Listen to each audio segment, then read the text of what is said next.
Magandang araw, no, higit sila sa ating dakilang Diyos Ama at sa inyong lahat mga kabayan. So mga kabayan, pag-usapan po natin ito mga kabayan, no. Ito po yung ito po ngayong dumaan, no, sa wall sa aking Facebook, no. Ito yung pag-usapan natin mga kabayan, yung 1 Timoteo 1:17. So mga kabayan, ito po yung pag-uusapan natin sa 1 Timoteo 1:17. So mga kabayan, ito po ay patungkol sa 1 Timoteo 1:17. So mga kabayan, ito po ay ang binabanggit dito ay ang banal na espiritu, no? Kuan ito, binabanggit dito. So ang kuan ito mga kabayan, ang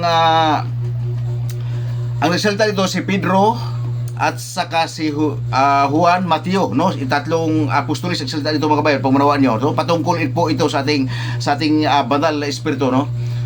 Ito po yung sinasabi: purihin at dakilain magpakailanman ang haring walang hanggan at walang kamatayan, ang di nakikita at nag-iisang Diyos. Amen. So ito po mga kabayan, no, ito po ay totoo po ito, no, kasi tatlong nagsalita dito, tatlong apostolis, no, si Pedro, si Juan at saka si Mateo, no. So ito po ay isang katotohanan. Hindi po ito patungkol sa ating dakilang Diyos Ama, kung hindi po ito ay sa banal na espiritu, no. Ang dakilang Diyos, ang banal na espiritu, hindi po ito patungkol sa ating dakilang Diyos Ama. So pangunawaan niyo mga kabayan. So dito na po tayo mga kabayan sa 1 Timoteo pa rin, no, 1:17, no. Ganun pa rin po ang talata, no. So nakalagay dito mga kabayan, patungkol pa rin po ito mga kabayan sa pansinin nyo patungkol pa rin po ito sa banal na espiritu. Ang salita pa rin dito, ganun pa rin po yung tatlong apostolis pa rin po ang salita dito, no. Sa banal na espiritu pa rin po ito, no. Ito ay ito ang hindi sa ating sa dakilang banal na espiritu, hindi po ito sa ating dakilang Diyos Ama ang pinatungkulan dito, no. Ang banal na espiritu po, ang 1 Timoteo 1:17. Purihin natin at luwalhatiin magpakailanman ang iisang Diyos, haring walang hanggan, walang kamatayan at di nakikita. Amen, no, sa banal na espiritu ito. Upang manawaan ninyo, tatlong apostol ang salita dito. So ganun po mga kabayan, no. Dito na po tayo sa awit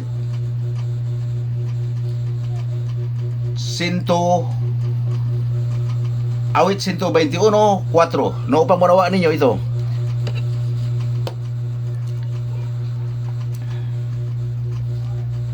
So awit 121:4, ang salita po dito mga kabayan, patungkol po, ang salita po dito si Pedro, si Juan at saka si Mateo pa rin, no. Patungkol po ito sa dakilang Diyos Ama, hindi na po ito sa banal na espiritu, patungkol po ito sa dakilang Diyos Ama, no. So ganito ang sasabi sa awit 121:4. Ito po ay mga legit mga kabayan, no, kasi mga apostolis po talaga salita dito, no. Narito siyang nag-iingat ng Israel, hindi iidlip ni matutulog man. So pansinin niyo po, no, to, sa kuan pa rin to, no, awit 121:4. So ganun po mga kabayan. So dito na po tayo mga kabayan sa bilang 23:19, no. Pansinin niyo po sa bilang 23:19. Ito po mga kabayan ay walang katotohanan, no. Ito po ay gawa lang po ng paring Hodyo, no. Pare po mismo ang salita ito, siya po sumulat, siya lang po ang gumawa nito. Ito po ay walang katotohanan, itong bilang 23:19.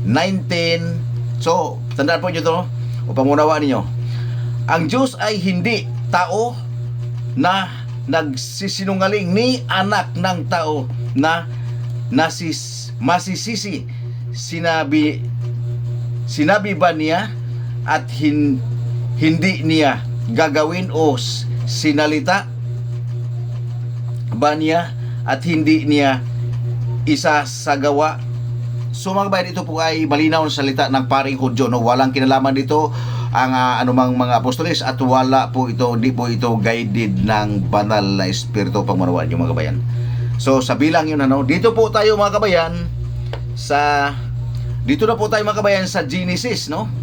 Genesis 35:11 mga kabayan, upang manawaan ninyo, no? Ito po ang ating sinasabi ng ito po ay patungkol sa ang nagsalita po dito mga kabayan ay anghel po, no? Pinatungkulan po dito ang ating dakilang Diyos Ama, no?